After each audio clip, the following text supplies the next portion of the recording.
ഇതൊന്നും ശ്രദ്ധിക്കാതെ കർണനത ലക്ഷ്യം ഭേദിക്കാനായി ജലത്തിലെ പ്രതിബിംബം നോക്കി വില്ലുയർത്തി. ആ വില്ലിന്റെ ഞാൻ തന്റെ കാതോളം വലിച്ചു പിടിച്ച് ലക്ഷ്യമിടുന്നു. ഹേയ്, നിർത്തൂ! ഒരു സ്ത്രീ ശബ്ദം. എല്ലാവരും നോക്കി. ദ്രൗപദി. ഹേയ്, നിങ്ങൾക്ക് ഈ ലക്ഷ്യഭേദനം സാധ്യമല്ല. എന്തുകൊണ്ട് കഴിയില്ല?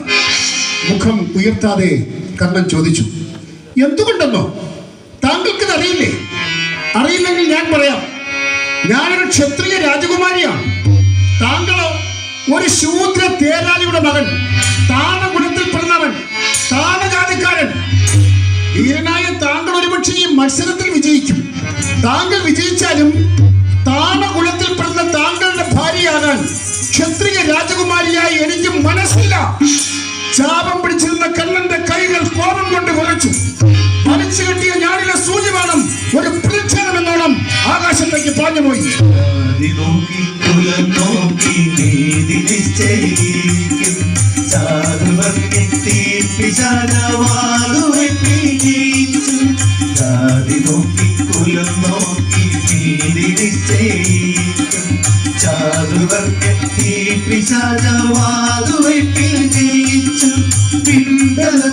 സൂര്യനക്കൽ മണ്ഡപത്തിൽ ദണ്ഡവാണി കർണനക്കൽ മണ്ഡപം വിട്ടിറങ്ങി. പിണ്ടലത്തിൽ സൂര്യനക്കൽ മണ്ഡപത്തിൽ ദണ്ഡവാണി കർണനക്കൽ മണ്ഡപം വിട്ടിറങ്ങി. ജാതി നോക്കി കുലം നോക്കി നീതി നിശ്ചയിക്കും.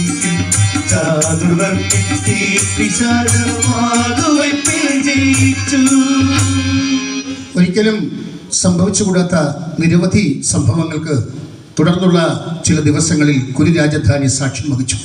അതിലേറ്റവും നീചമായ ഒരു സംഭവം നടന്നതിൻ്റെ പിറ്റേ ദിവസം ഭീഷ്മ പിതാമഹൻ നേരിട്ട് സഭ വിളിച്ചുകൊണ്ടിരിക്കുന്നു. സഭാഗൃഹം പൂർത്തിയായി. പിതാമഹൻ സംസാരിച്ചു തുടങ്ങി.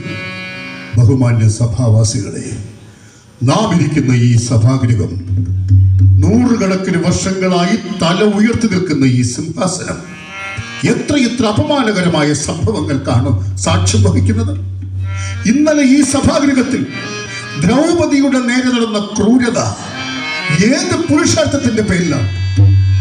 പാണ്ഡവർ കെട്ടിപ്പടുത്ത സമ്പന്നമായ രാജ്യം കള്ളച്ചൂതിലൂടെ തട്ടിയെടുത്ത് അവരെ വനവാസത്തിന് അയച്ചത് ഏത് രാജധർമ്മത്തിന്റെ പേരിലാണ്?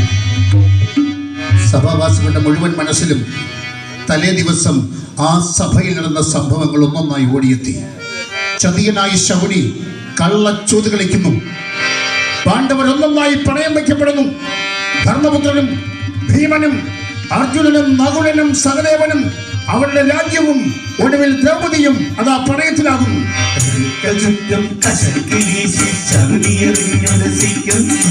പണയം വെച്ചവയെല്ലാം പോയി പാണ്ഡവരാടി കുഴയുന്നു.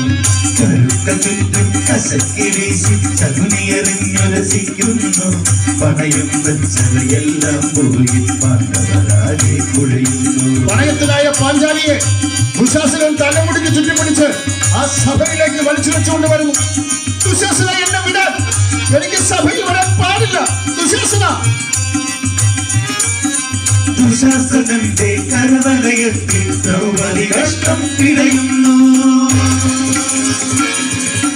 ദുശാസനന്റെ കരവലയത്തിൽ ദ്രൗപദി കഷ്ടം പിടയുന്നു. ദുര്യോധനനോ തുടകൾ കാട്ടി അവളെ ഇരുത്താൻ നോക്കുന്നു. ദുര്യോധനനോ തുടകൾ കാട്ടി അവളെ ഇരുത്താൻ നോക്കുന്നു. കരുക്ക ചുറ്റും ദുശാസനൻ ദ്രൗപദിയുടെ ഒറ്റ വസ്ത്രം വലിച്ചിരിക്കുന്നു. ദുശാസന, എന്നെ വിടാൻ! ദുശാസന! ഭഗവാനെ ശ്രീകൃഷ്ണ! ഭഗവാനെ ശ്രീകൃഷ്ണ! ഭഗവാനെ ശ്രീകൃഷ്ണ! ആ ചൂതുകളിയുടെയും വസ്ത്രാക്ഷേപത്തിന്റെയും രംഗം സഭാവാസികളുടെ മനസ്സിലൂടെ ഒന്നൊന്നായി കടന്നുപോയി. പലരും അത് ഓർക്കാൻ കഴിയാതെ തല കുനിച്ചിരിക്കുന്നു. പക്ഷെ ദുര്യോധനൻ മാത്രം ശിരസ് ഉയർത്തിപ്പിടിച്ച് വിജയഭാവത്തിലിരിക്കുന്നു. ഭീഷ്മൻ തുടർന്നു. ദുര്യോധന, കാലം നിന്നെ വിദ്വേഷത്തിന്റെ മഹാവൃക്ഷം എന്ന് നിന്ദിക്കുന്നതിനേക്കാൾ ഭേദം യഥാവീരൻ എന്ന്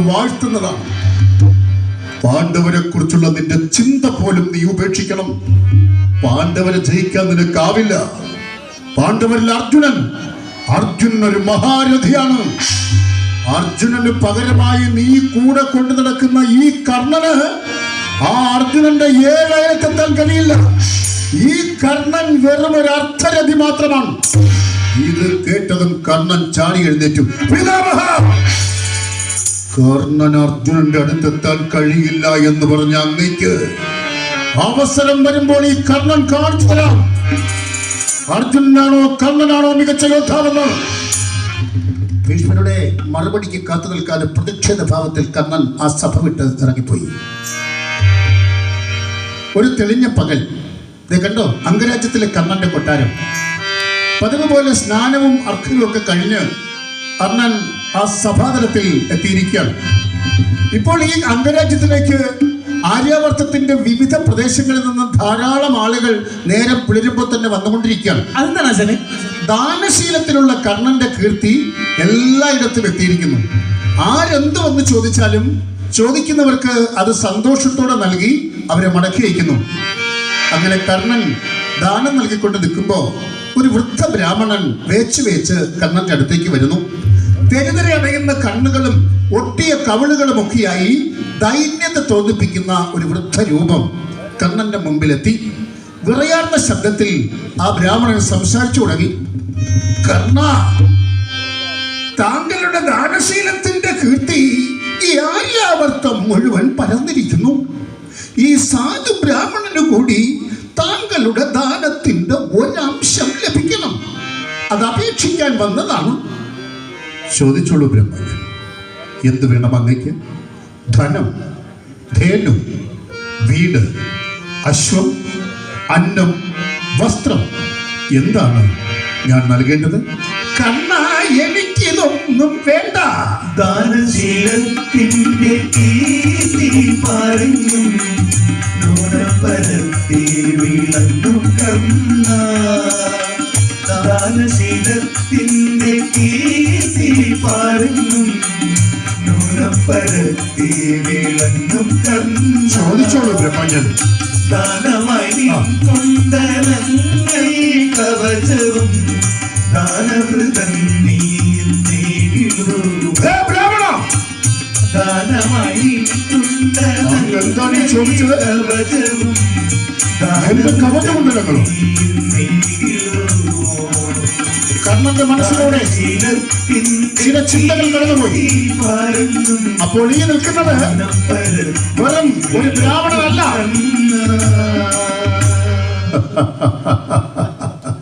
ദേവരാജാവായ ഇന്ദ്ര ഈ സൂതപുത്രന്റെ കൊട്ടാരവാതിലിൽ ഒരു വൃദ്ധ ബ്രാഹ്മണന്റെ വേഷത്തിൽ യാചകനായി കൈനീട്ടി നിൽക്കുന്നു. സൂര്യഭഗവാൻ സ്വപ്നത്തിൽ പ്രത്യക്ഷപ്പെട്ട് എനിക്ക് മുന്നറിയിപ്പ് തന്നതാണ്. അങ്ങ് ഒരു ബ്രാഹ്മണന്റെ വേഷത്തിൽ കവചകുണ്ടലങ്ങൾ ഇരുന്നു വാങ്ങാൻ വരുമെന്ന്. എന്തു തന്നെ നൽകിയാലും കവചകുണ്ടലങ്ങൾ മാത്രം നൽകരുതെന്ന് പറഞ്ഞ സൂര്യഭഗവാനോട് ഈ കർണൻ പറഞ്ഞത്, ദേവേന്ദ്രൻ, സാധുക്കളായ മനുഷ്യർ എത്ര ചിട്ടയോടെ പൂജ കൊടുത്ത് പ്രീതിപ്പെടുത്തുവാൻ ശ്രമിച്ചാലും പ്രീതിപ്പെടാത്ത, പ്രത്യക്ഷപ്പെടാത്ത അഹങ്കാരിയായ ദേവേന്ദ്രൻ ഒരു പൂജ പോലും നൽകാതെ സൂതപുത്രനായ കർണന്റെ മുമ്പിൽ സ്വയം പ്രത്യക്ഷനായി കൈനീട്ടി നിൽക്കുമെങ്കിൽ അതും ഈ കർണന് ഒരു അഭിമാനമാണെന്നാണ്. പാത്രത്തിൽ ദാനമെന്നോതിനെ ത്യാഗിക്ക് പാത്രമാരിന്ദ്രന് തുല്യനേക. പാത്രത്തിൽ ദാനമെന്നോതിനെ ത്യാഗിക്ക് പാത്രമാരിന്ദ്രന് തുല്യനേക. ദേവൻ പ്രീതനായി താൻ തന്നെ മുന്നിൽ വന്ന് നർത്തിക്കിലപ്പോഴമെന്തു വേണം. ദേവൻ പ്രീതനായി താൻ തന്നെ മുന്നിൽ വന്ന് നർത്തിക്കിലപ്പോഴമെന്തു വേണം.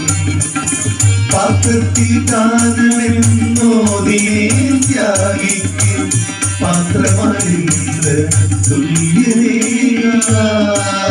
വന്നാലും ദേവാദിദേവ വന്നാലും ഇതാ ഈ കർണൻ അങ്ങയ്ക്ക് കവചകുണ്ടലങ്ങൾ ദാനം നൽകുന്നു. കർണൻ ഉറയിൽ നിന്നും വാൾ വലിച്ചൂരി. തന്റെ ചെവിയിൽ മാംസത്തോട് ഒട്ടിച്ചേർന്ന് കിടക്കുന്ന ആ കുണ്ടലം അറുത്തെടുത്തു. ചോര ഇറ്റിട്ട് വീഴുന്നു. തന്റെ ചർമ്മത്തിന്റെ ഭാഗമായ ആ കവചാകൃതിയിലുള്ള ചർമ്മം അറുത്തെടുത്ത് വലിച്ചുരിഞ്ഞ് ഇന്ദ്രന്റെ മുമ്പിൽ വെച്ച് കുമ്പിട്ട് നിന്നു. ഇത് കണ്ടും അത്ഭുതപ്പെട്ടു നിൽക്കുന്നു ഇന്ദ്രൻ. കർണ, നീ ധന്യനാണ്. നമ്മെ തിരിച്ചറിഞ്ഞിട്ടും മഹത്തായ ഈ ദാനത്തിൽ നിന്ന് നീ പിന്മാറിയില്ല. നിനക്ക് നാം ഒരസ്ത്രം നൽകുന്നു. വൈജയന്തി ബാണം. ഈ വേൽ തടുക്കാൻ ഈ പ്രപഞ്ചത്തിലൂടെ ശക്തിക്കും കഴിയില്ല. ദാനശീലം കൊണ്ട് വികൃതമായ നിന്റെ ഈ ശരീരം പൂർവശോഭയോടെ പ്രോജ്വലിക്കും. കർണനെ അനുഗ്രഹിച്ച് ഇന്ദ്രൻ അപ്രത്യക്ഷനായി. പാണ്ഡവർ വനവാസത്തിന് പോയിട്ട് 12 കൊല്ലം പിന്നിട്ടിരിക്കുന്നു. അജ്ഞാതവാസത്തിന്റെ അവസാന നാളുകൾ. പാണ്ഡവരെ തിരക്കി ദുര്യോധനൻ നാടൊട്ടുക്കും തന്റെ ചാരന്മാരെ അയച്ചിരിക്കുന്നു. ഒടുവിൽ അജ്ഞാതവാസം അവസാനിക്കാൻ ദുര്യോധനന്റെ കണക്കിൽ 2 ദിവസം കൂടി ബാക്കി നിൽക്കെ ഹസ്തിനപുരത്തിന് മുഴുവൻ ആഘാതമേൽപ്പിക്കുന്ന ഒരു വാർത്ത വിരാട രാജ്യത്തിലെ ചാരന്മാർ കൊണ്ടുവന്നു. എന്താണ് വാർത്ത? മുഷ്ടിയുദ്ധത്തിൽ മർദ്ദനമേറ്റ് വിരാട രാജാവിന്റെ സേനാനായകനായ കീചകനും ഉപകീചകന്മാരും ഒക്കെ കൊല്ലപ്പെട്ടിരിക്കുന്നു. ചത്തത് കീചകനെങ്കിൽ കൊന്നത് ഭീമൻ തന്നെ. ദുര്യോധനൻ ഉറപ്പിച്ചു, ആരെവിടെ? ഉടൻ വിരാടം ആക്രമിക്കണം. വിരാടം ആക്രമിച്ച് ഗോശാലയിൽ ആയിരക്കണക്കിന് പശുക്കളെ മോഷ്ടിക്കണം. പശുക്കൾ രക്ഷിക്കാൻ അവിടെ ഒളിച്ചു താമസിക്കുന്ന പാണ്ഡവർ പ്രത്യക്ഷപ്പെടും. കണ്ടുപിടിക്കപ്പെട്ടാൽ വീണ്ടും കരാർ പ്രകാരം 12 കൊല്ലം വനവാസം. വേഗം വേഗം!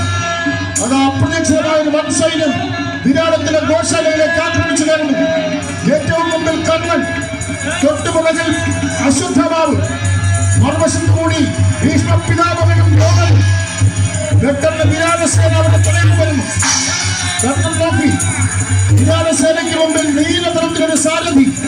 കർണൻ ഒന്നുകൂടി നോക്കി. അതേ അർജുനൻ. കർണൻ വെള്ളിയെത്തി. അർജുനൻ നിൽക്ക്, നീ കണ്ടുപിടിക്കപ്പെട്ടിരിക്കുന്നു. പെട്ടെന്ന് അർജുനന്റെ പിന്നിൽ നിന്നും സൽമാന് വീതു തുടങ്ങി. ഭീഷ്മരും അർജുനനും തമ്മിൽ ഏറ്റുമുട്ടുന്നു. അർജുനന്റെ അസ്ത്രപ്രയോഗത്തിന് മുമ്പിൽ പിടിച്ചു നിൽക്കാൻ ഭീഷ്മ പിതാമഹന് കഴിയുന്നില്ല. ഭീഷ്മ പിതാമഹന്റെ വെളുത്ത വസ്ത്രങ്ങളൊക്കെ അർജുനൻ ശരമെയ്ത് ദൂരേക്ക് തെറിപ്പിക്കുന്നു. ഇത് കണ്ട് കർണൻ ഭീഷ്മന്റെ മുമ്പിലേക്ക് പാഞ്ഞു കയറി. ഭീഷ്മനോട് ദൂരേക്ക് മാറി നിൽക്കാൻ വലം കൈ കൊണ്ട് ആംഗ്യം കാണിച്ചു. കർണനെ ഒന്ന് നോക്കിയിട്ട് ഭീഷ്മൻ പിന്നോട്ട് പോകുന്നു. അർജുനനും കർണനും തമ്മിൽ ഏറ്റുമുട്ടുന്നു. ഒരിഞ്ഞ യുദ്ധം.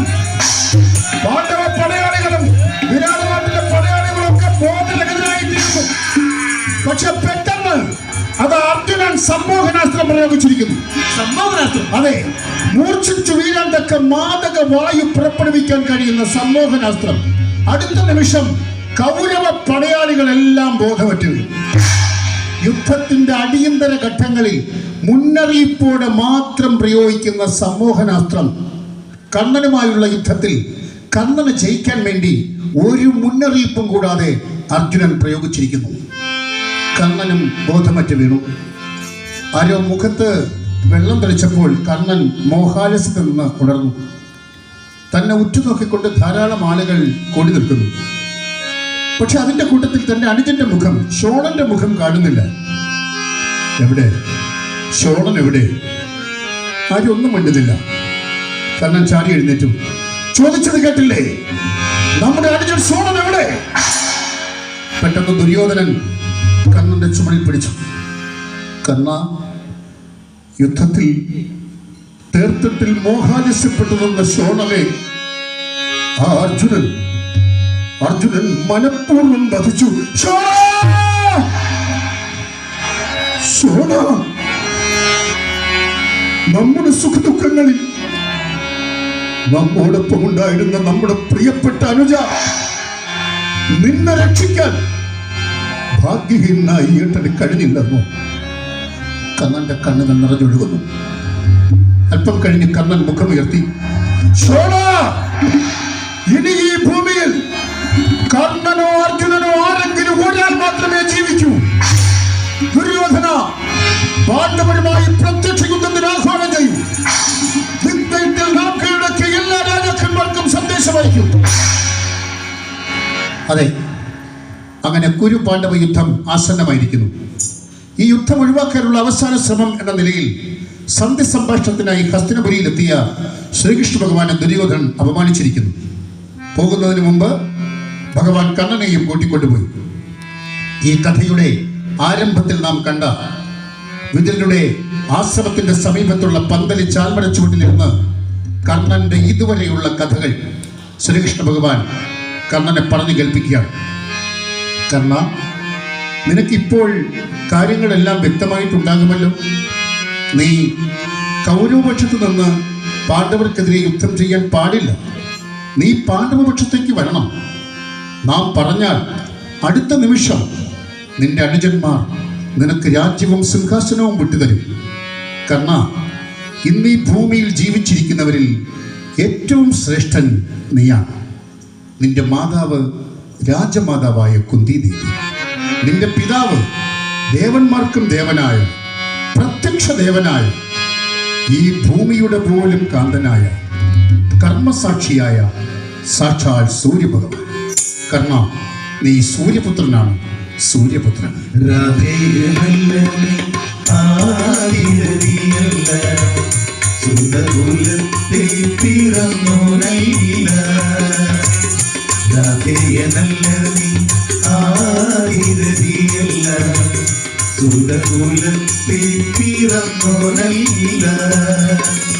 പണ്ഡര കീർത്തിയ ജനയത്രിയ പാണ്ഡവമാകവാം കുന്തിദേവി.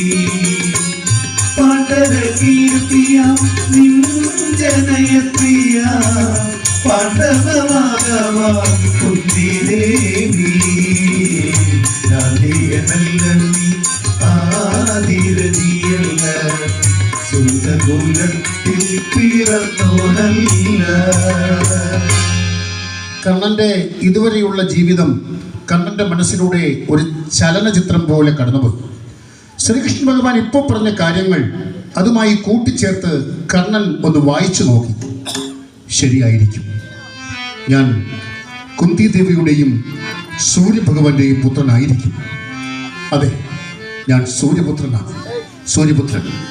കർണൻ എഴുന്നേറ്റു, ശ്രീകൃഷ്ണ ഭഗവാനെ കൈകൂപ്പി. ഭഗവാനെ, അങ്ങ് പറയുന്നത് മുഴുവൻ ഈ കർണൻ മനസ്സിലാക്കുന്നു, വിശ്വസിക്കുന്നു. പക്ഷെ അങ്ങ് ക്ഷമിക്കണം. അങ്ങയെ അനുസരിക്കാൻ ഈ കർണന് നിർവാഹമില്ല. കർണ, എന്തുകൊണ്ടില്ല? നീ യുദ്ധം ചെയ്യേണ്ടത് സ്വന്തം അനുജന്മാരോടാണ്. നാം പറഞ്ഞല്ലോ, നിനക്ക് വേണ്ടി രാജ്യവും സിംഹാസനവും വിട്ടുതരാൻ കാത്തു നിൽക്കുന്ന, നിന്റെ സേവകന്മാരാകാൻ കാത്തു നിൽക്കുന്ന നിന്റെ അനുജന്മാരോട്. ഭഗവാനെ, പാണ്ഡവർ എന്റെ സേവകന്മാരാകുമെങ്കിൽ അവരെ ഈ കർണൻ ദുര്യോധനന്റെ സഭാഗൃഹത്തിലെ ദാസന്മാരാക്കും. അവരുടെ രാജ്യം എനിക്ക് വിട്ടുതന്നാൽ അതും ഈ കർണൻ ദുര്യോധനന്റെ പാദങ്ങളിൽ അർപ്പിക്കും. കൗരവരെന്നും പാണ്ഡവരെന്നുമുള്ള രണ്ട് രേഖകൾ ഒരുപക്ഷെ ഈ ജന്മത്തിൽ ഒന്നിച്ചേക്കാം.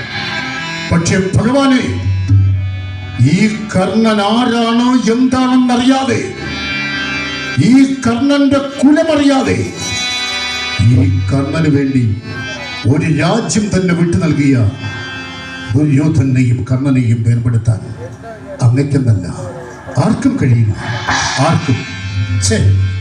കർണ, നിന്റെ പെറ്റമ്മ കുന്തി മാതാവിൻ്റെ അവസ്ഥയെപ്പറ്റി ഓർത്തെങ്കിലും എൻ്റെ കർണ, നാം പറയുന്നത് നീ ഒന്ന് അനുസരിക്കുക. അല്ലയോ ഭഗവാനെ, പാണ്ഡവർക്ക് ചൂതുകളിയിൽ ഏർപ്പെട്ടത് നിമിത്തമാണ് വനവാസവും അജ്ഞാതവാസവും എല്ലാം സഹിക്കേണ്ടി വന്നത്. പക്ഷേ ജീവിതത്തിൽ ഇന്നോളം ഒരു തെറ്റും ചെയ്യാതെ അജ്ഞാതവാസത്തിൽ കഴിയേണ്ടി വന്ന ഭാഗ്യഹീനനാണ് ഞാൻ. സൂര്യപുത്രനായിരിക്കെ സൂതപുത്രനായി, കൗന്ദയനായിരിക്കെ രാധയനായി, പാണ്ഡവ ജ്യേഷ്ഠനായിരിക്കെ പാണ്ഡവ ശത്രുവായി അജ്ഞാതവാസത്തിൽ കഴിയേണ്ടി വന്നവൻ. പക്ഷേ ഭഗവാനെ, ജീവിതത്തിന്റെ നിർണായക ഘട്ടങ്ങളിൽ പലതവണ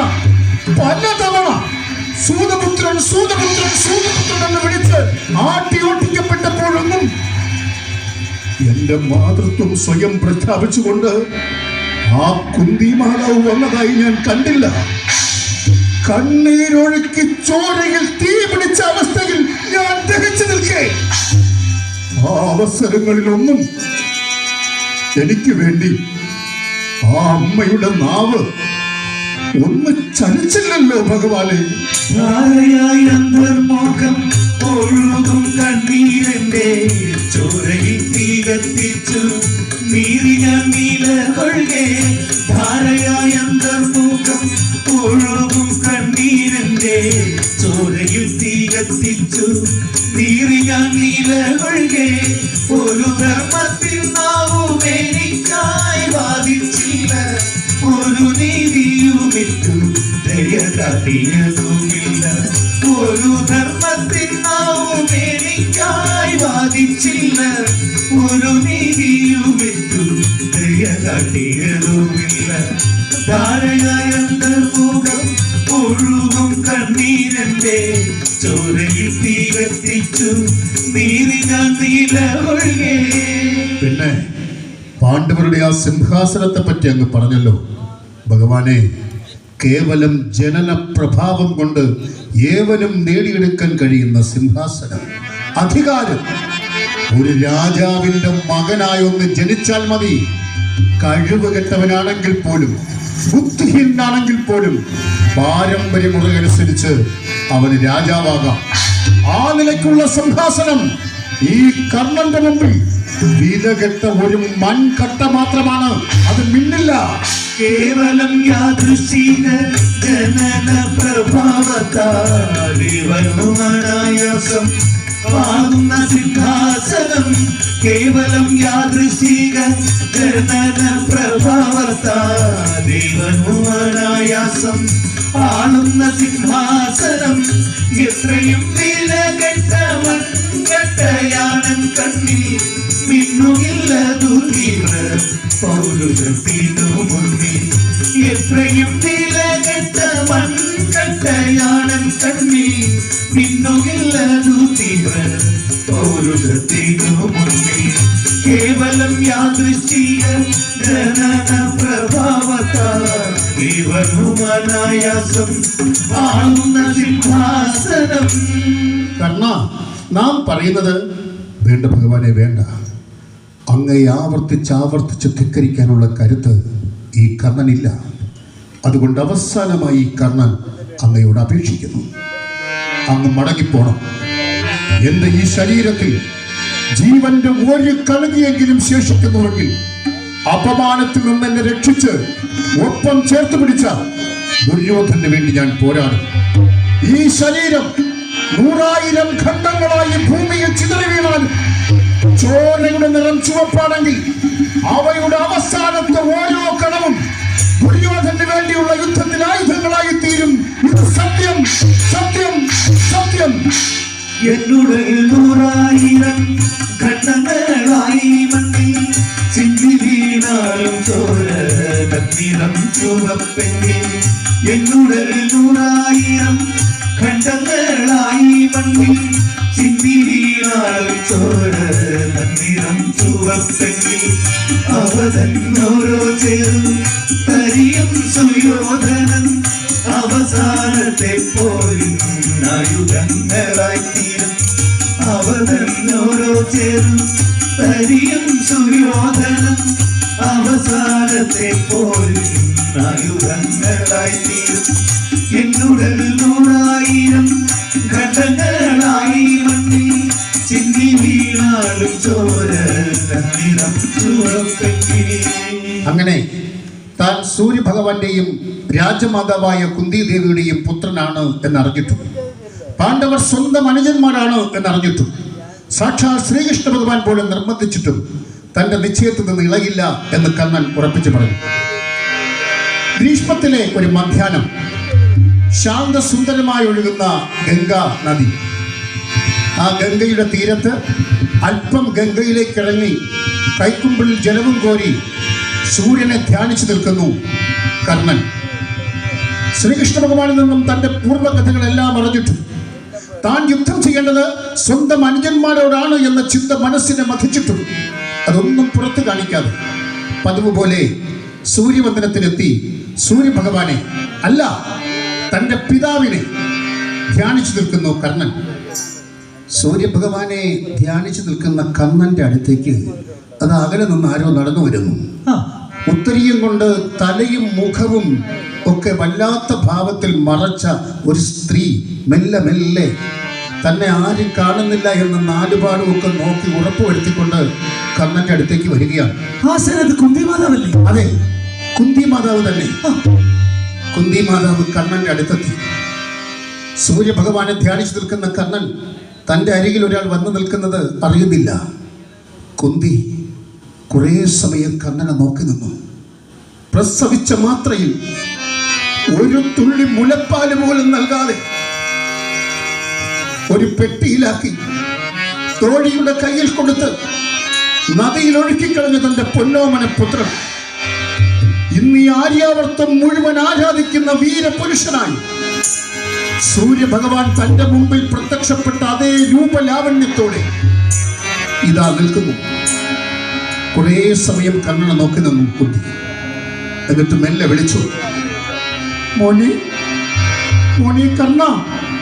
മാതൃത്വം തുളുമ്പുന്ന വാക്കുകൾ. കർണൻ നോക്കി. കുന്തി മാതാവ് അല്ല, തന്റെ പെറ്റമ്മ. ശ്രീകൃഷ്ണ ഭഗവാൻ പറഞ്ഞ കഥകൾ കർണന്റെ മനസ്സിലൂടെ ഒന്നൊന്നായി കടന്നുപോയി.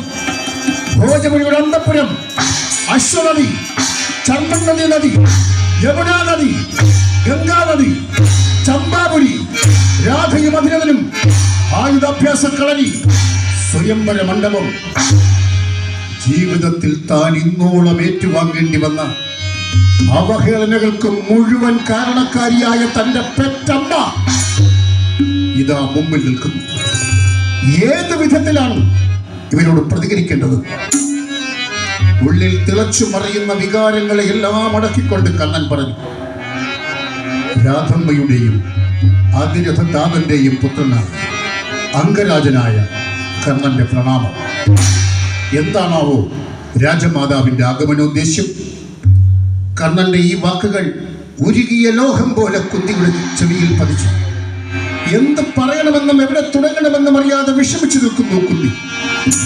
ഒടുവിൽ വല്ല വിധേനയും കുന്തി സംസാരിച്ചു തുടങ്ങി.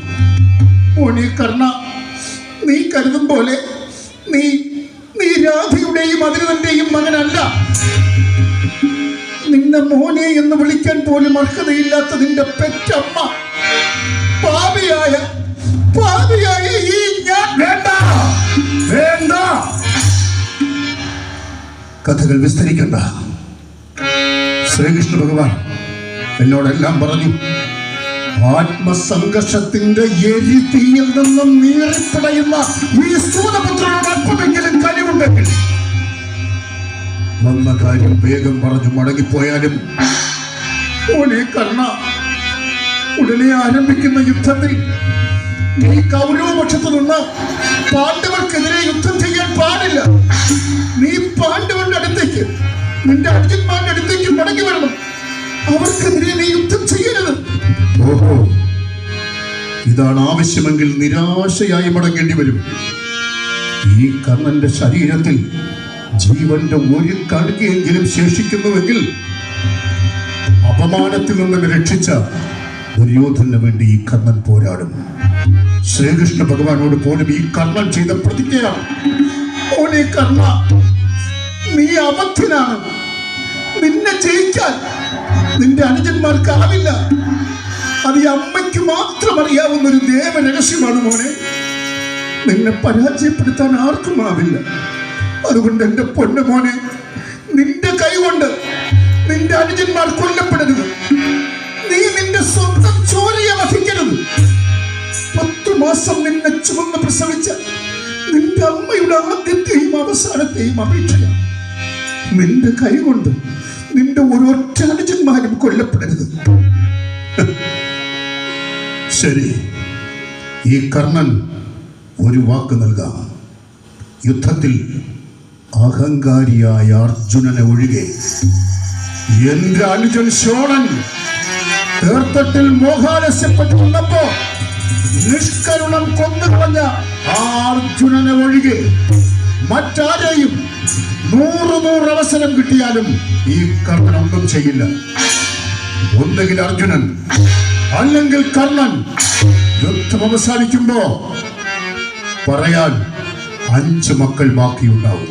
ഞാൻ ജയിച്ചങ്ങേ മകൻ അർജുനൻ മരിച്ചാലും, ഞാൻ മരിച്ചങ്ങേ മകൻ അർജുനൻ ജീവിച്ചാലും, ഞാൻ ജയിച്ചങ്ങേ മകൻ അർജുനൻ മരിച്ചാലും, ഞാൻ മരിച്ചങ്ങേ മകൻ അർജുനൻ ജീവിച്ചാലും, ഒന്നു ഞാൻ ഉറപ്പിച്ചു പറയാമിരു സത്യം, 5 പുത്രന്മാരോട് തമ്മയ്ക്കു വാഴാമല്ലോ. ഒന്നു ഞാൻ ഉറപ്പിച്ചു പറയാമിരു സത്യം, 5 പുത്രന്മാരോട് തമ്മയ്ക്കു വാഴാമല്ലോ. ഞാൻ ജയിച്ചങ്ങേ മകൻ അർജുനൻ മരിച്ചാലും, ഞാൻ മരിച്ചങ്ങേ മകൻ അർജുനൻ ജീവിച്ചാലും. ധർമ്മക്ഷേത്രമായ കുരുക്ഷേത്രത്തിൽ വെച്ച് നടക്കുന്ന ഭാരതയുദ്ധത്തിന്റെ ദിവസം നിശ്ചയിക്കപ്പെട്ടു. പാണ്ഡവരുടെ സൈനാധിപനായി ധൃഷ്ടദ്യുമ്നൻ സ്ഥാനമേറ്റു. കുരുസേനാപതിയായി ആദ്യം എല്ലാവരും കർണന്റെ പേര് നിർദ്ദേശിച്ചുവെങ്കിലും കർണനും മറ്റും ഭീഷ്മ പിതാമഹൻ സേനാപതിയാകണം എന്ന് അഭ്യർത്ഥന മുന്നോട്ട് വെച്ചു. അങ്ങനെ ഭീഷ്മർ സൈന്യാധിപനായി.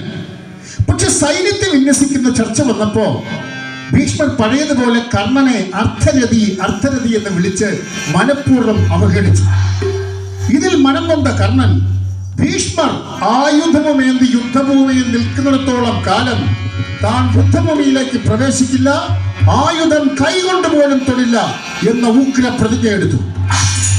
അങ്ങനെ കർണൻ ഇല്ലാതെ കുരുക്ഷേത്ര യുദ്ധം ആരംഭിച്ചു. ഭീഷ്മ പിതാമഹൻ, ദ്രോണാചാര്യർ, ദുര്യോധനൻ, ദുശാസനൻ, അശ്വത്ഥമാവ് തുടങ്ങിയ മഹാരഥികളൊക്കെ ഉണ്ടായിരുന്നിട്ടും യുദ്ധം ആരംഭിച്ച് 5-6 ദിവസം കഴിഞ്ഞിട്ടും ഒരു പാണ്ഡവനെ പോലും ഒന്നും ചെയ്യാൻ കൗരവർക്ക് കഴിയുന്നില്ല. യുദ്ധവിശേഷങ്ങളൊക്കെ അറിഞ്ഞുകൊണ്ട് കുരുക്ഷേത്ര യുദ്ധഭൂമിയിൽ നിന്ന് കുറച്ചകലെ ഒരു കൂടാരത്തിൽ വിശ്രമ ജീവിതം നയിക്കുകയാണ് കർണൻ. ഒരു ദിവസം അതാ കോപത്തോടെ ദുര്യോധനൻ കർണന്റെ അടുത്തേക്ക് വരുന്നു. കർണ, താങ്കൾ എന്തൊരു ഇരിപ്പായത്? താങ്കൾ കൂടി ആയുധമെടുക്കണം. താങ്കൾ ഉണ്ടെങ്കിൽ ഈ നിമിഷം ഈ യുദ്ധം നമ്മൾ ജയിക്കും. പിതാമഹനെ അർത്ഥരഥിയാക്കി താങ്കളെ മഹാരഥിയാക്കി നാം യുദ്ധം ജയിക്കാം. വരൂ. ശ്രീകൃഷ്ണൻ പോലും പ്രതിജ്ഞ മറന്ന് പിതാമഹന് നേരെ ആയുധമെടുത്തിരിക്കുന്നു. പിന്നെ താങ്കൾക്ക് മാത്രം എന്താ ഇത്ര വലിയ പ്രതിജ്ഞ? വരൂ കർണ. മഹാരാജൻ, എല്ലാവരുടെയും പ്രതിജ്ഞകൾ ഭഞ്ജിക്കപ്പെടട്ടെ. വേണമെങ്കിൽ ഈ ഭൂമി തന്നെ തലകീഴായി മറിയട്ടെ. പക്ഷെ ഈ കർണന്റെ വാക്ക്, നമ്മെ അപമാനിച്ച പിതാമഹൻ യുദ്ധഭൂമിയിൽ നിൽക്കുന്നിടത്തോളം കാലം ആയുധം കൈകൊണ്ട് തൊടില്ല എന്ന വാക്ക് ഒരിക്കലും ഈ കർണൻ മാറ്റില്ല. ഇന്ന് കൃഷ്ണപക്ഷത്തിലെ ഏകാദശി ദിനമാണ്. യുദ്ധം ആരംഭിച്ചിട്ട് 10-ാം ദിവസം. കുരുക്ഷേത്ര യുദ്ധഭൂമി ഇതുവരെ കണ്ടിട്ടുള്ളതിൽ വെച്ച് ഏറ്റവും ഭീകരമായ യുദ്ധം നടക്കുന്നു. കടിഞ്ഞാണില്ലാത്ത കുതിരകളൊക്കെ രണഭൂമിയിലൂടെ കുതിച്ചു ചാടുന്നു.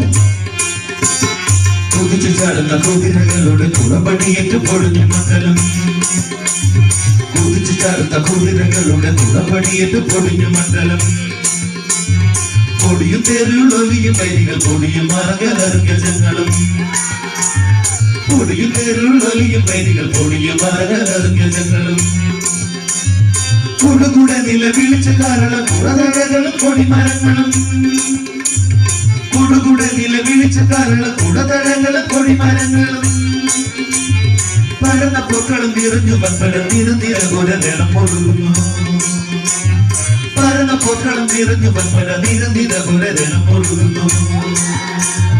കുതിച്ചു ചാടുന്ന കുതിരകളുടെ കുളമ്പടിയേറ്റ് പൊടിഞ്ഞു മണ്ഡലം.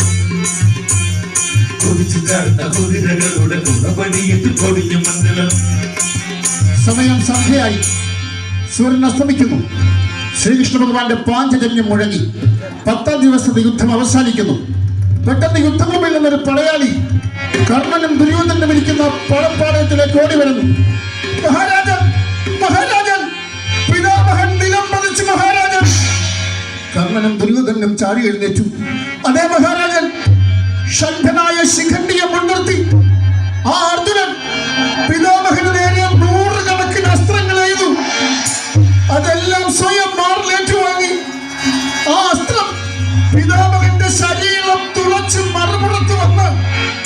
പുറത്തു പോകാതെ ദേഹം മുഴുവൻ കോർത്തിരിക്കുന്നു. പിതാമഹൻ തേരിൽ നിന്നും പിന്നോട്ട് മറിഞ്ഞ് ഒരു സരസയിലെന്നോണം ശരീരം നിലത്ത് മുട്ടാതെ രണഭൂമിയിൽ കിടക്കുന്നു. ദുര്യോധനൻ അടുത്ത നിമിഷം രണഭൂമിയിലേക്ക് ഓടിപ്പോയി. കർണൻ എന്തൊക്കെയോ ആലോചിക്കുന്നു. എന്നിട്ട് തന്റെ കുതിരയായ വായുജിത്തിന്റെ പുറത്തു കയറി ആ രണഭൂമിയിലേക്ക് പോകുന്നു. അവിടെ കത്തിച്ചു നാട്ടിയിരിക്കുന്ന പന്തത്തിന്റെ വെളിച്ചത്തിൽ പിതാമഹന് ചുറ്റും ധാരാളം ആളുകൾ കൂടി നിൽക്കുന്നു. കർണൻ വായുജിത്തിന്റെ പുറത്തു നിന്ന് നിലത്തിറങ്ങി. ആദ്യമായി കർണൻ രണഭൂമിയിൽ കാൽകുത്തുന്നു. 10ാം ദിവസം യുദ്ധം അവസാനിക്കുമ്പോൾ തൊഴുകയോടെ കർണൻ ഭീഷ്മരുടെ അടുത്തേക്ക് ചെല്ലുന്നു. ഭീഷ്മർ കർണനെ കണ്ടു. അസ്ത്രങ്ങൾ തുളഞ്ഞു കയറിയിരിക്കുന്ന തന്റെ വലതുകരം ഉയർത്തി കർണനെ അടുത്തേക്ക് വിളിച്ചു. കർണൻ പിതാമഹന്റെ അടുത്തെത്തി. ചുറ്റും കൂടി നിൽക്കുന്നവരോട് ദൂരെ മാറിപ്പോകാൻ ഭീഷ്മർ ആംഗ്യം കാണിച്ചു. എല്ലാവരും മാറിപ്പോയി. കർണനും ഭീഷ്മരും മാത്രമായി. ഭീഷ്മർ കർണനോട് സംസാരിക്കുന്നു വിറയാർന്ന ശബ്ദത്തിൽ. കർണ, ഈ അവസാന നിമിഷം ഈ പിതാമഹൻ നിന്നോടൊരു സത്യം പറയാൻ പോവുകയാണ്. നീ കരുതും പോലെ നീ രാധയുടെയും അതിരഥന്റെയും മകനല്ല. നീ കുന്തിയുടെയും സൂര്യഭഗവാന്റെയും മകനാണ്. കർണൻ അക്ഷോഭ്യനായത് കേട്ടു നിൽക്കുന്നു. എന്താ കർണ, നിനക്കിത് കേട്ടിട്ടൊന്നും തോന്നുന്നില്ലേ? ഇല്ല പിതാമഹ, ഇല്ല. ഞാൻ ഈ സത്യം നേരത്തെ അറിഞ്ഞിരുന്നു.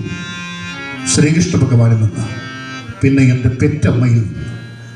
അപ്പോ നിനക്കെല്ലാം അറിയാമായിരുന്നുവല്ലേ? കുരുവംശത്തിന്റെ യഥാർത്ഥ പിൻഗാമിയാണ് നീ എന്നറിഞ്ഞിട്ടും അപമാനങ്ങൾ മുഴുവൻ ഏറ്റുവാങ്ങിയ കർണ, നീ അർത്ഥരഥിയല്ല, മഹാരഥികളുടെ മഹാരഥിയാണ്.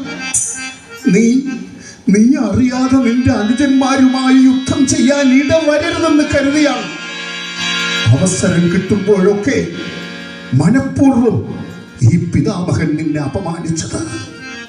ഈ പിതാമഹന്റെ അപമാനം കേട്ടെങ്കിലും ദുര്യോധനിൽ നിന്നും നീ വിട്ടുപോകുമെന്ന് ഞാൻ കരുതി. മോനെ, നീ സ്വന്തം അനുജന്മാരുടെ അടുത്തേക്ക് പോ.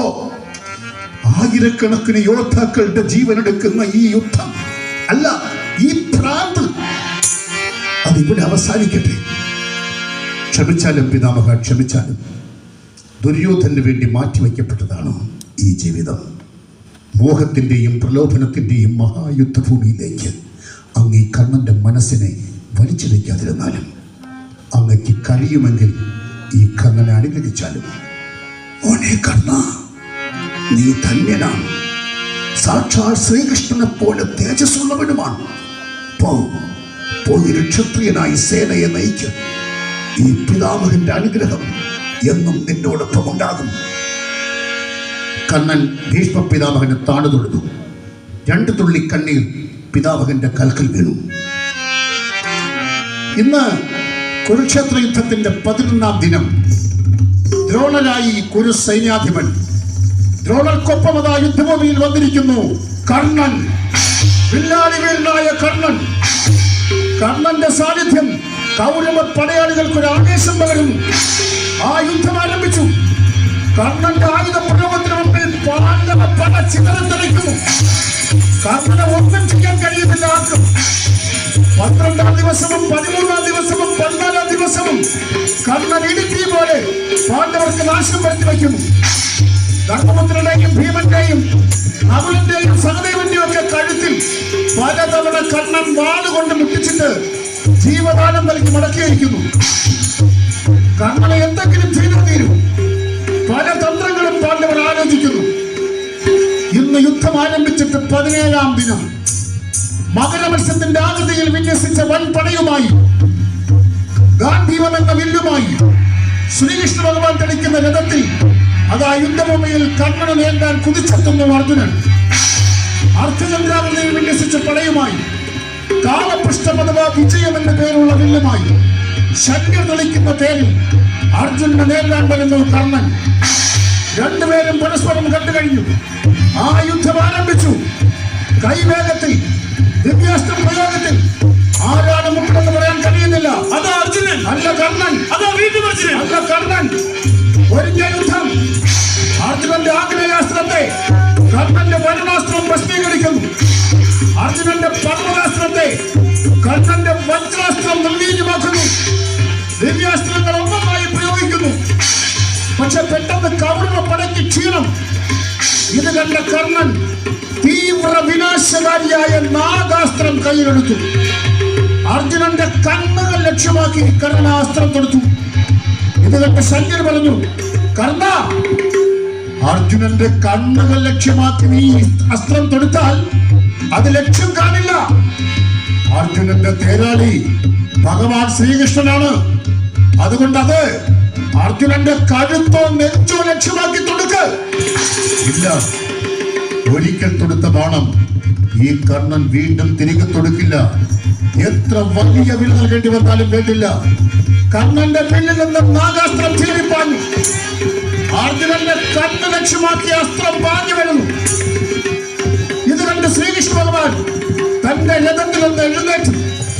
എന്നിട്ടും വലതുകാൽ ആ രഥത്തിലൊന്ന് അമർത്തിച്ചവലി കുതിരകളൊക്കെ മുത്തുമടക്കി ആ രഥം 2.5 അങ്കുലം ഭൂമിയിലേക്കൊന്ന് കുനിഞ്ഞു. കണ്ണിൽ നേരെ പാഞ്ഞു വന്ന അസ്ത്രം അർജുനന്റെ കിരീടവും ധരിപ്പിച്ചുകൊണ്ട് പാഞ്ഞുപോയി. വീണ്ടും കഴിഞ്ഞ യുദ്ധം. അർജുനന്റെയും കണ്ണന്റെയും രഥം രഥഭൂമിയിലൂടെ ചീറിപ്പായും. മറ്റുള്ളവരുടെ യുദ്ധം മതിയാക്കി ഈ ഉജ്ജ്വല യുദ്ധം കണ്ടു നിൽക്കും. പെട്ടെന്ന് കർണന്റെ രഥം മുന്നോട്ട് നീങ്ങുന്നില്ല. കർണൻ നോക്കി, തന്റെ തേർച്ചക്രം ഭൂമിയിൽ താണുപോയിരിക്കുന്നു. ഇതൊന്നും ശ്രദ്ധിക്കാതെ ഇരിക്കുന്നു തേരാളിയായ ശല്യർ. കർണൻ സകല ആയുധങ്ങളും രഥത്തിനകത്തിട്ടിട്ട് രണഭൂമിയിലേക്ക് ചാടിയിറങ്ങി. വലത്തെ തോൾ ഇടത്തെ രഥചക്രത്തിൽ വെച്ച് ആ രഥചക്രം ഉയർത്താൻ കിണഞ്ഞ് പരിശ്രമിക്കുകയാണ് കർണൻ. രഥചക്രം ഉയർത്താൻ ശ്രമിക്കുന്ന കർണന്റെ കഴുത്ത് ലക്ഷ്യമാക്കി അർജുനൻ ആഞ്ചലിക ബാണം തൊടുത്തു. കർണൻ അത് കണ്ടു. ഹേ അർജുന, നിൽക്കൂ. ഞാൻ നിരായുധനാണ്. മാത്രവുമല്ല വെറും നിലത്തുമാണ്. നിരായുധനായി നിലത്ത് നിൽക്കുന്ന ഒരു യോദ്ധാവിന് നേരെ ആയുധം ഉയർത്തുക പോലും അരുത് എന്ന പരമമായ യുദ്ധനീതി നീ മറന്നോ അർജുന? കർണന്റെ ഈ ചോദ്യം കേട്ട് അർജുനൻ തന്റെ വില്ല് താഴ്ത്തി. പക്ഷേ അർജുനന്റെ തേരാളിയായ ശ്രീകൃഷ്ണ ഭഗവാൻ അർജുനന്റെ കാതിൽ മന്ത്രിച്ചു, അർജുന, കവചകുണ്ടലങ്ങൾ നഷ്ടപ്പെട്ടുവെങ്കിലും തേർച്ചക്രം ഭൂമിയിൽ താണുപോയെങ്കിലും ഈ കർണൻ ഇവൻ ആയുധവുമേന്തി നിന്നാൽ ഇവനെ വധിക്കാൻ നിനക്കെന്നല്ല ഈ പ്രപഞ്ചത്തിൽ ഒരു ശക്തിക്കും കഴിയില്ല.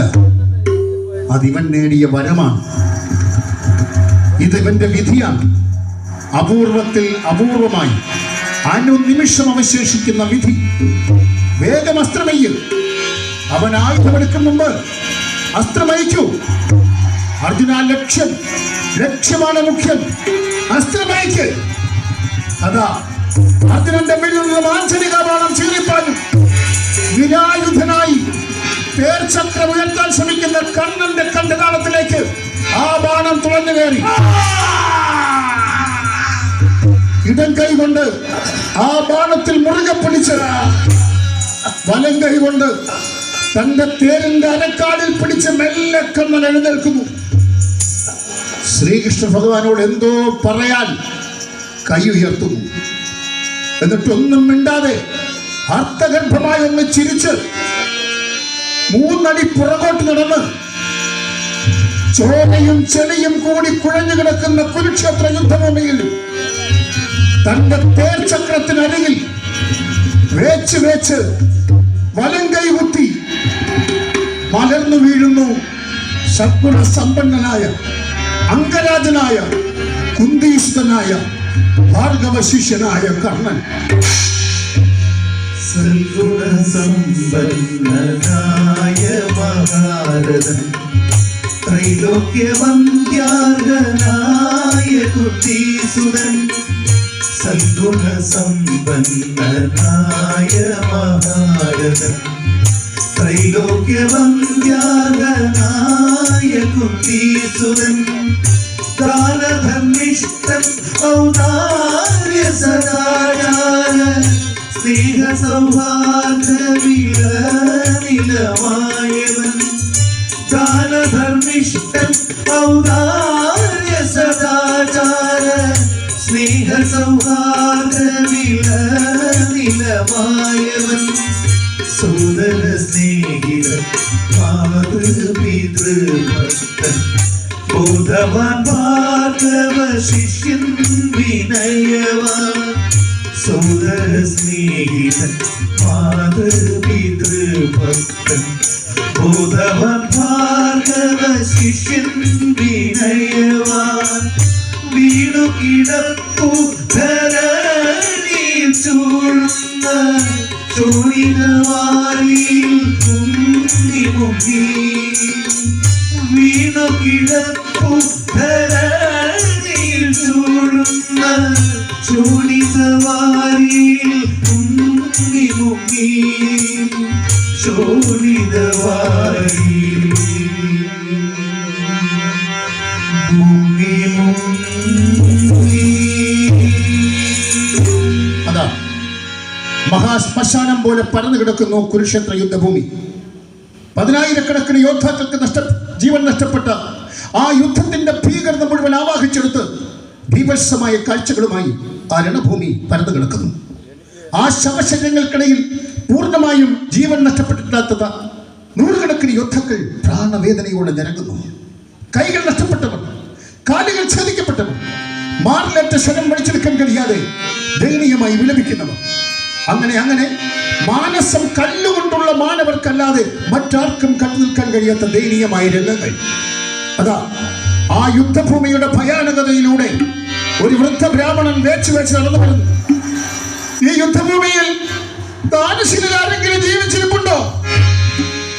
ഈ യുദ്ധഭൂമിയിൽ ദാനശീലരാരെങ്കിലും ബാക്കിയുണ്ടോ?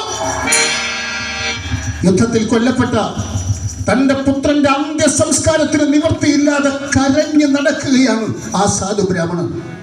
ബ്രാഹ്മണർ യുദ്ധത്തിൽ പങ്കെടുക്കണമെങ്കിൽ അന്ന് രാജാവിന്റെ അനുവാദം വേണം. അങ്ങനെ പങ്കെടുക്കുന്ന ഒരു ബ്രാഹ്മണൻ കൊല്ലപ്പെട്ടാൽ അയാളുടെ ബന്ധുക്കൾ ജീവിച്ചിരിക്കുന്നെങ്കിൽ ആ ശവശരീരം ആചാരപ്രകാരം സംസ്കരിച്ചു കൊള്ളണം. മറ്റുള്ളവരൊക്കെ മരിച്ചാൽ ആ ശവശരീരം കൂട്ടിയിട്ട് കത്തിക്കുകയോ കാകനും കഴുകനും ഒക്കെ ഭക്ഷിക്കുകയോ ചെയ്യും. ഇവിടെ തന്റെ മകൻ മരിച്ചിരിക്കുന്നു, താൻ ജീവിച്ചിരിക്കുന്നു. ആ ശവശരീരം ദഹിപ്പിക്കണം, സംസ്കരിക്കണം. അതിന് പണമില്ല. ആ സാധു കരഞ്ഞു വിളിച്ചു നടക്കുന്നത് ശവകൂമ്പാരങ്ങൾക്ക് നടുവിലൂടെ, മുറിവേറ്റ മനുഷ്യർ നിലവിളിക്കുന്ന യുദ്ധഭൂമിയിലൂടെ തെണ്ടി നടക്കുന്നു. യുദ്ധം വരുത്തി വയ്ക്കുന്ന കൊടും ദുരന്തം, അതിന്റെ ഭീകരമുഖം എത്ര മനോഹരമായി വ്യാസൻ വരച്ചു കാണിക്കുന്നു. ഈ യുദ്ധഭൂമിയിൽ ദാനശീലരാരെങ്കിലും ബാക്കിയുണ്ടോ? ഉണ്ട്. ആ ശവശരീരങ്ങൾക്കിടയിൽ ഒരു ശബ്ദം. ആ ബ്രാഹ്മണൻ നോക്കി. കർണൻ കഴുത്തിലേറ്റ അർജുന ബാണവുമായി മരണാസനായി കിടക്കുന്ന കർണൻ. അയ്യോ അംഗരാജാവേ, അങ്ങ് താങ്കൾ പേടിക്കണ്ട.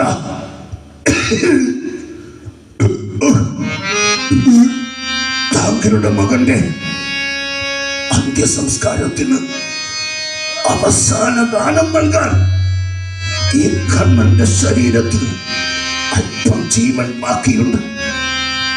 കർണൻ ചുറ്റും നോക്കി. അകലേതാ തന്റെ ശവശരീരം തിരിഞ്ഞു നടക്കുന്നു തന്റെ പ്രിയപുത്രൻ ചിത്രസേനൻ. ചിത്രസേന! സർവശക്തികൾ സംഭരിച്ച് കർണൻ വിളിച്ചു. വികൃതമെങ്കിലും അച്ഛന്റെ ശബ്ദം തിരിച്ചറിഞ്ഞ ചിത്രസേനൻ ഓടിയെത്തി.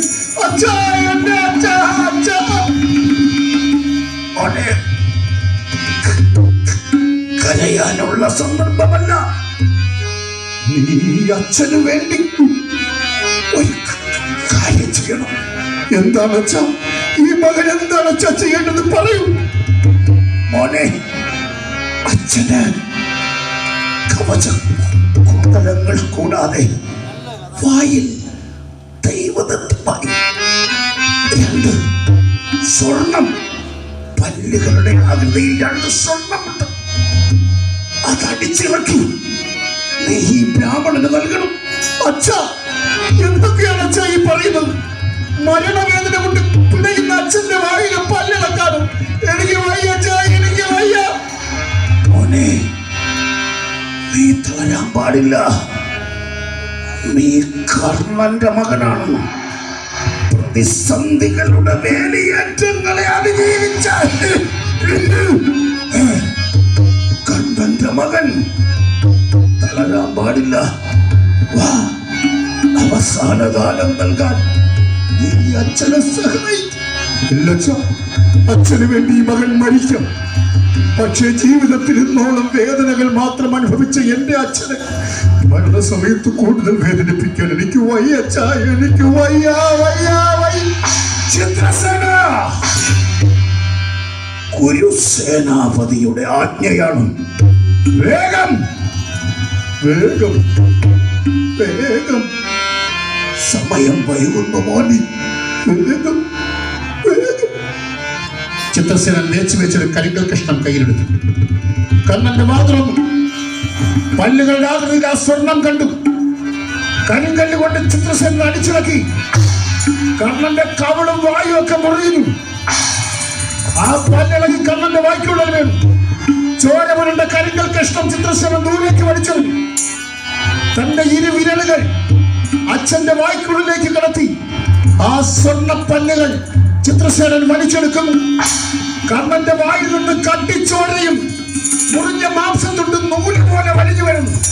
ഇടം കൈ കൊണ്ട് അത് പറിച്ച് ദൂരേക്ക് ഇറങ്ങിട്ട് അച്ഛന്റെ പല്ല് തന്റെ അച്ഛന്റെ കയ്യിൽ കൊടുത്തിട്ട് അലറി കരഞ്ഞുകൊണ്ട് ചിത്രസേന ഓടിപ്പോയി. കുരുക്ഷേത്ര യുദ്ധഭൂമിയിൽ അത്യന്തം ദയനീയമായി ഈ രംഗത്തിന് സാക്ഷ്യം വഹിച്ച ആ സാധു ബ്രാഹ്മണൻ തൊഴുകയോടെ കർണന്റെ കാൽക്കൽ മുട്ടുമുടക്കി വീണുപോയി. തന്റെ ഇരു കവളിലൂടെയും ഒഴിച്ചിറങ്ങുന്ന കണ്ണീരിൽ പിടിച്ച് ആ പല്ലുകളിലെ ചോരക്കറ കഴുകിക്കളഞ്ഞു. തന്റെ അവസാന ദാനം ആ ബ്രാഹ്മണന് നേരെ കർണൻ നീട്ടി. വിറയ്ക്കുന്ന കൈകളോടെ അയാൾ അത് ഏറ്റുവാങ്ങി. മഹാനായ അംഗരാജാവേ, മൃത്യുവിന്റെ കവാടത്തിലെത്തി നിൽക്കുമ്പോൾ പോലും ഈ ദാനം നൽകുന്ന അങ്ങയെപ്പറ്റി പറയാൻ എനിക്ക് വാക്കുകളില്ല. ദേവേന്ദ്രന്റെ ദേവലോകത്തിൽ അങ്ങയ്ക്ക് സിംഹാസനം ഒഴിഞ്ഞു തരും. അങ്ങ് ധന്യനാണ്, ധന്യരിൽ ധന്യൻ. ആ ബ്രാഹ്മണനോട് എന്തോ പറയാൻ കർണന്റെ ചുണ്ടുകൾ ചലിക്കുന്നു. ഒന്നും വ്യക്തമല്ല, അവ്യക്തമായ രണ്ടക്ഷരം. അമ്മേ. വാക്കുകൾക്കും വിശേഷണങ്ങൾക്കും അപ്പുറം നിൽക്കുന്ന ആ യോദ്ധാവിന്റെ ജീവിതം അങ്ങനെ അവസാനിച്ചു. പ്രിയമുള്ളവരെ, ഈ കർണന്റെ കഥ കുട്ടിക്കാലം മുതൽ നമ്മൾ കേട്ടിട്ടുണ്ട്. പലതരത്തിൽ നമ്മൾ പഠിച്ചിട്ടുണ്ട്, ഒക്കെയുണ്ട്. പക്ഷേ നമ്മളുടെ പുതിയ തലമുറയ്ക്ക്, കുട്ടികൾക്ക് ഈ കർണന്റെ കഥ ഈ രീതിയിൽ നമ്മളൊന്ന് പറഞ്ഞു കൊടുക്കണം. എങ്ങനെ?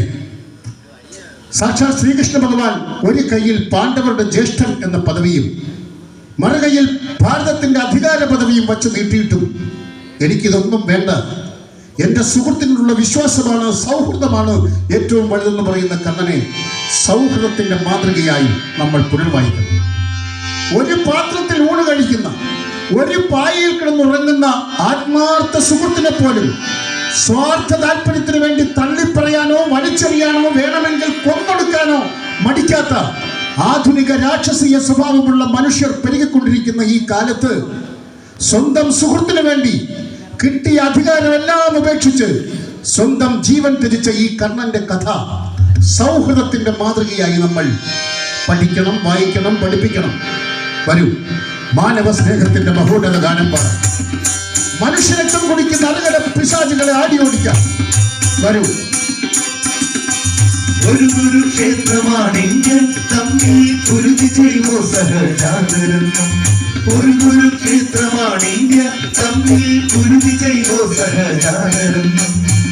മതമതാന്തതയാടി തിരുത്ത നടുനിലങ്ങളാണ് കാണുന്നതെല്ലാം. മതമതാന്തതയാടി തിരുത്ത നടുനിലങ്ങളാണ് കാണുന്നതെല്ലാം. ഒരു കുരുക്ഷേത്രമാണ് ഇന്ത്യ.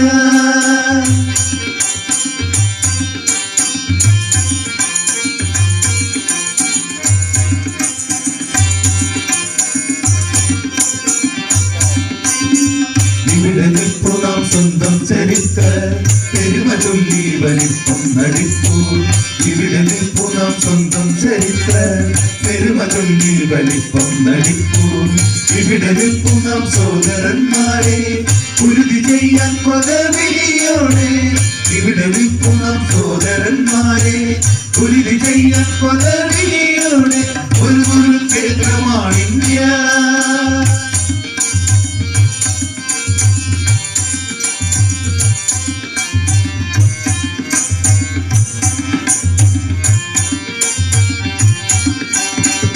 ഇവിടെ മത്തിന്റെ സ്വർഗമായിട അറുകൊലകളെയാക്കി ഓടിക്കാം ഇവിടെ മത്തിന്റെ സ്വർഗമായിട അറുകൊലകളെയാക്കി ഓടിക്കാൻ വരിക സർവമതാധീനരാകാൻ വരിക മാനവ സ്നേഹം വളർത്താൻ വരിക സർവമതാധീനരാകാൻ വരിക മാനവ സ്നേഹം വളർത്താൻ വരിക മാനവ സ്നേഹം വളർത്താൻ വരിക മാനവ സ്നേഹം വളർത്താൻ.